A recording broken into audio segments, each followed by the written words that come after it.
คณะโฆษณาอบรมเมืองปทุมพรประเมินรัฐกรประจำปี 2025 กองประชุมประเมินผลการจัดตั้งปฏิบัติเวียกงานของพนักงานรัฐกรประจำปี 2025 ของคณะโฆษณาอบรมเมืองได้จัดขึ้นในตอนเช้าของวันที่20ตุลาคม 2025 นี้โดยการเป็นประธานของท่านนางปทุมมาแก้วมณีคณะประจำพรรคเมืองรองประธานคณะกรรมการปกครองเมืองผู้สีนำโค้งเขตวัฒนธรรมสังคมท่านศรีถนนไส้ศรีสว่างวงศ์กรรมการพรรคเมืองหัวหน้าคณะโฆษณาอบรมเมืองพร้อมคณะมีบรรดาทานคณะกรรมการประเมินผลขันเมืองหัวหน้าหน่วยงานตลอดหอดพนักงานรัฐกรของการดังกล่าวเข้าร่วมอย่างพร้อมเพรียงในกองประชุมได้รับฟังการเสื่อมซึมบรรดานิติกรรมที่สำคัญจำนวนหนึ่งที่ติดพันกับการประเมินผลพนักงานรัฐกรโดยเฉพาะดำรัสว่าด้วยการประเมินผลการปฏิบัติเวียกงานของพนักงานรัฐกรฉบับเลขที่300/รบ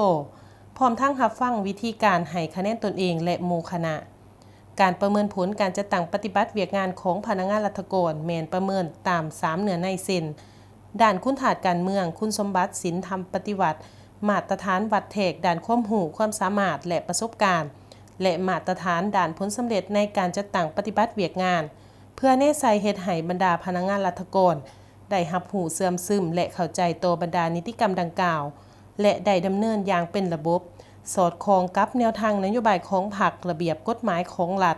รับประกันความเป็นเอกภาพโปร่งใสและถูกต้องกับสภาพความเป็นจริงพร้อมนี้พนักงานรัฐกรทุกๆท่านก็ได้ผ่านใบเก็บเกี่ยวผลงานและให้คะแนนตนเองเพื่อให้หมู่คณะตีราคาตำหนิส่งข่าวก่อสร้างช่วยเหลือซึ่งกันและกันด้วยการตีราคาและประเมินผลตามมาตรฐานวัดแทกสอกให้เห็นผลงานผลสำเร็จในการปฏิบัติหน้าที่เวียกงานของพนักงานรัฐกรรวมทั้ง